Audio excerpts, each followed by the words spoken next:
মাথাভাঙ্গা পচাগড় এরিয়ার এই যে আমাদের অমৃতা সরকার উনি দীর্ঘদিন থেকে ওনার কিডনিজনিত সমস্যায় ভুগছেন এবং ওনার ট্রিটমেন্টও চলছে কলকাতাতে। এবং এখানকার যে দুজন আমাদের বরিষ্ঠ নেতৃত্ব রয়েছেন, মনোজ দা এবং অভিজিৎ দা, তাদের মাধ্যমে উনি যোগাযোগ করেন আমার সঙ্গে এবং ওনার এই দুরারোগ্য ব্যাধির কথা শোনা মাত্রই আমরা প্রধানমন্ত্রী রিলিফ ফান্ড থেকে 3 লক্ষ টাকার ব্যবস্থা করি এবং আজকে এসে সেটা ওনার হাতে সেই স্যাংশন লেটার আমরা তুলে দিই এবং আগামীতেও আমরা ওনার পাশে থাকবার যে আশ্বাস, সেই আশ্বাস দিয়েছি।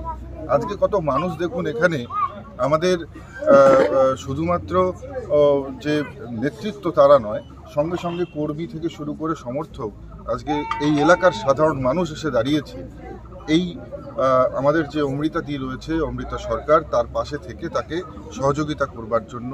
আমাদের সকলের শুভকামনা এবং সহযোগিতায় উনি আবার স্বাভাবিক জীবনে ফিরে আসুক, আবার উনি দ্রুত সুস্থ হয়ে উঠুক, এই কামনাই করি। আমরা কিছুদিন থেকে দেখছি যে কুচবিহার জেলার মানুষ বিভিন্ন দুরারোগ্য ব্যাধিতে আক্রান্ত হচ্ছে।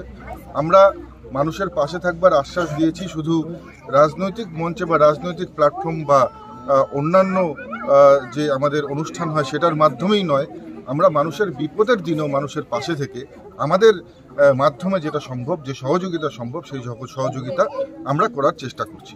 এবং কুচবিহার জেলার বহু মানুষকে আমরা প্রধানমন্ত্রী রিলিফ ফান্ডের মাধ্যমে আমরা বহু দুরারোগ্য ব্যাধিতে আক্রান্ত যে রুগী, তাদের জন্য আমরা চিকিৎসার ব্যবস্থা করেছি এবং আগামীতেও আমরা এভাবে করব।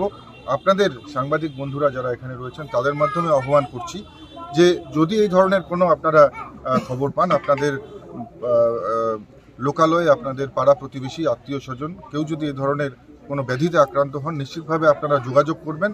আমরা আমাদের সর্বশেষ যে শক্তি আছে সেই শক্তি দিয়ে আমরা চেষ্টা করব যে আপনাদের পাশে থাকবার, আপনাদেরকে সমস্ত ধরনের যে সুবিধাগুলো রয়েছে সেই সুবিধা পাইয়ে দেবার, আর্থিক রূপে আপনাদের পাশে দাঁড়াবার।